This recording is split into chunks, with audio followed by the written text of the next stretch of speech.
오늘은 안미연 변호사님 함께합니다. 변호사 안녕하세요. 안녕하세요. 안미연 변호사입니다. 네, 준비된 사연 만나보고요. 자세한 상담 기대해 볼게요.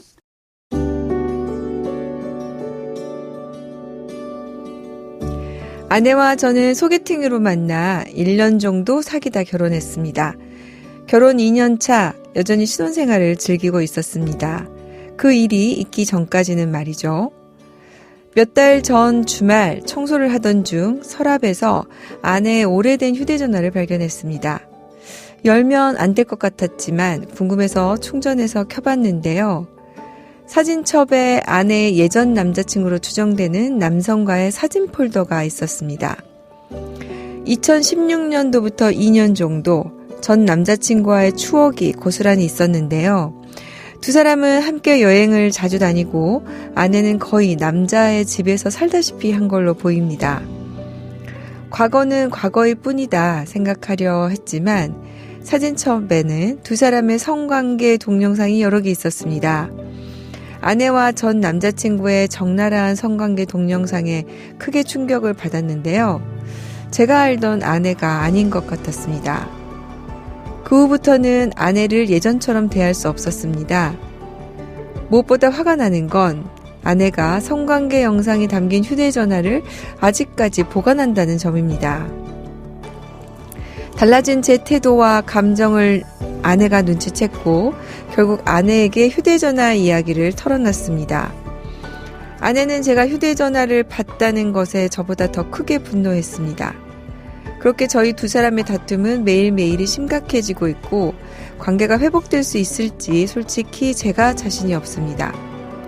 궁금한 건 아내의 이런 과거가 이혼 사유가 될지, 아내는 제가 자신의 사생활을 몰래 봤다며 범죄라는데요. 이혼 소송을 할 때 어떤 문제들이 있을까요?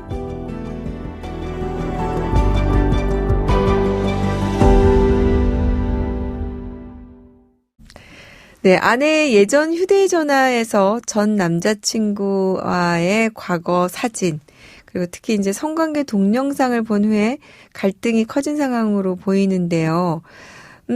어떻습니까? 안미연 변호사님, 아내의 성관계 동영상, 그리고 그거를 보관하고 있다는 거, 이게 이혼 사유가 될 수 있을까요? 일단 민법 제840조 1호가 배우자의 부정한 행위가 있었을 때를 재판상 이혼 사유로 정하고 있긴 합니다.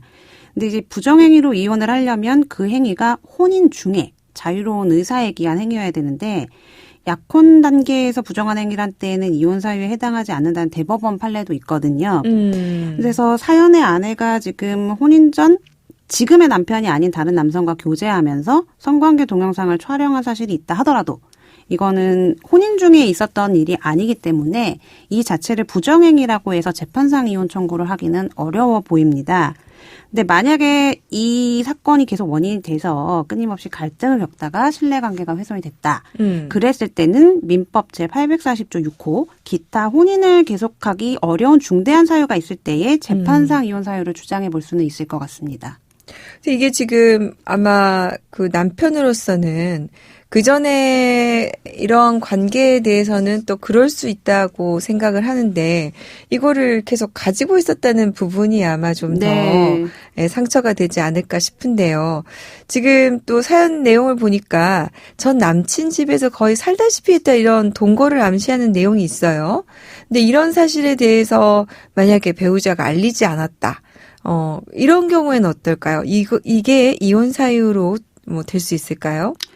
일단 이 부분도 사실은 혼인 전의 일이기 때문에 이 사실 자체만으로는 재판상 이혼 사유가 될 수는 없습니다. 다만 이제 이 경우에도 계속 이 일이 원인이 돼서 끊임없이 갈등을 겪다가 신뢰관계가 완전히 훼손됐다. 그러면 이제 840조 6호에 따른 6호. 이혼 사유는 주장해 볼 수 있는데요. 일단 혼인 전 사실혼 관계에 있었던 거를 숨기고 결혼한 경우에 혼인 취소 사유로 봤던 판례는 있습니다. 네. 근데 동거하고 사실혼 관계는 또 구분이 되거든요. 그러게요. 네. 그래서 사연의 경우에는 아내와 이제 전 남자친구가 사실혼 관계 정도였는지도 알 수가 없고, 그리고 사실혼 관계에 설령 있었다 하더라도 남편이 이게 아신 지가 좀 벌써 몇 개월이 지나셨어요. 그래서 혼인 취소를 주장을 하시려면 그 사기 사실 안 날로부터 3개월 안에 하셔야 되는데 그것도 이미 지나셔가지고 네. 혼인 취소 사유로도 주장은 어려울 것 같습니다.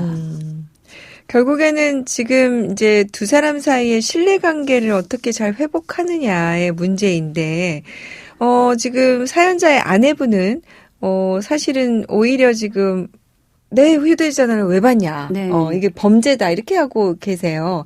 일단 이 부분부터 정리를 해보죠. 이게 이제 범죄는 맞습니까?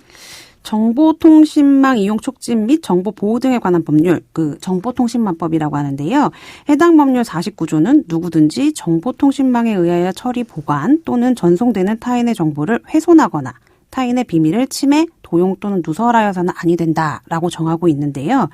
남편이 본 아내의 휴대전화 속 사진첩은 바로 이 정보통신망에 의하여 처리, 보관, 전송되는 정보에 해당합니다. 네. 판례는 그 일반적으로 알려져 있지 않은 사실로서 이 일을 다른 사람에게 알리지 않는 것이 본인에게 이익이 되는 경우를 이 법에서 정한 비밀이라고 하고 있는데, 그렇군요. 네, 아내의 사진첩 속의 기록, 그러니까 특히 성관계 동영상 같은 거는 아내 입장에서는 드러나지 않는 것이 당연히 이익이 되거든요. 그래서 이 성관계 동영상 자체도 이 법에 따라서 보호받는 타인의 비밀에 해당합니다.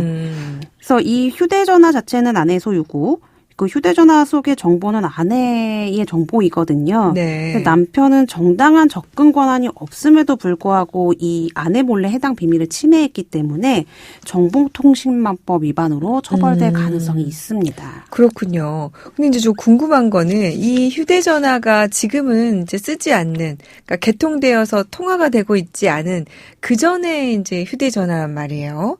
그러니까는 지금 현재는 통신기기는 아니잖아요. 네. 그냥 보관하고 있는 그걸 뭐라고 합니까? 저장 매체에 불과한데 네. 그럴 경우에도 이 법이 적용이 될까요?